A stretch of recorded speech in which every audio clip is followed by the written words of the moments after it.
It is very commendable despite the COVID challenges and perhaps the people's interpretation about us coming out. I want to commend the teachers who came out. They are the champions. I salute them simply because it was a mandate of the membership from the survey with respect to the intention of the government having the 10% salary cut and increment fees for 3 years. What is it like right now you're hearing from your teachers? Well, what are they really concerned about?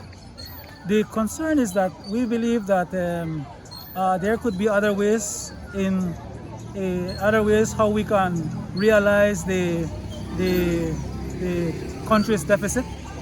We believe that if we implement the recommendations that the unions have already made, I believe we'll be in a better position. Take for example, after the 11 days of strike, we are certain that we have made numerous recommendations that perhaps are still sitting somewhere on the shelf that are not really looked at. So there are areas, for instance, the cost saving measures committee that were formed.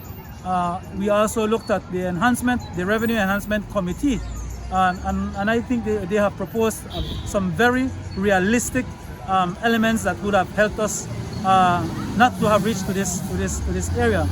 In fact, as a country, in the Constitution, there are legislations that would have been, if we would have been using them to enforce some of these practices in our country, we would have avoided a lot of these things happening as we hear. So it's not only fitting that our teachers or public officers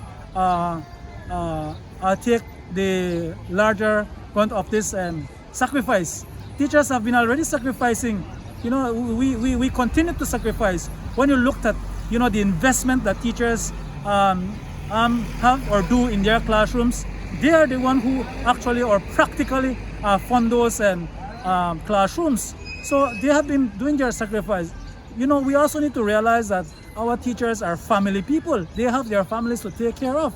And when disasters comes, who are the first people to look at? It's the teachers and the public officers. So we cannot be misleading this nation to say that to the least that teachers are not sacrificing. We have been sacrificing. We know what it takes to contribute towards quality education, towards development for this country. So we believe that there are other avenues that we need to explore so that we are not going to affect more of our teachers. We already know that 30% of our population is unemployed, some 35 plus underemployed due to COVID-19. And then now you're going to come and propose to us a 10% salary cut plus increment freeze for over a period of 3 years.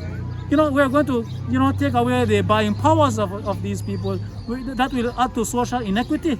In fact, some of our teachers, that is the only 10% that they might be taking home. So we have to will again and come back.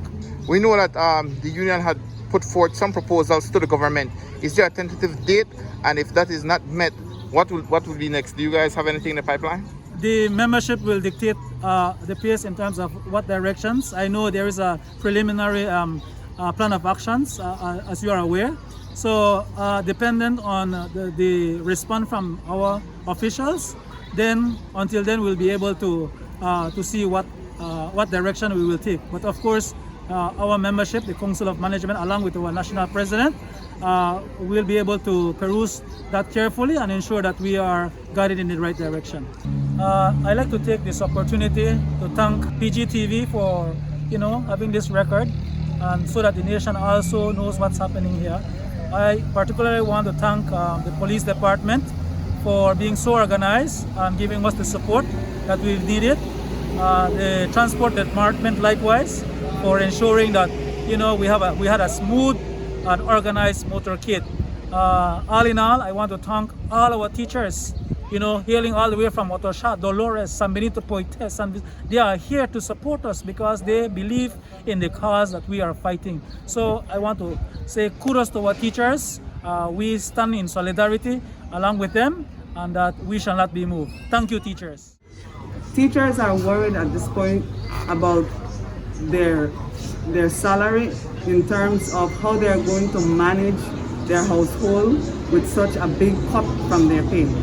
The branches had an opportunity to come together and find different solutions, and these proposals, this had turned into proposals, and these proposals had been sent to our Council of Management, and our president had, during a meeting, had explained to the ministers that there are different ways that monies can be found within the country itself. Were you satisfied with today's turnout? Today's turnout was really good. We had over 45 vehicles.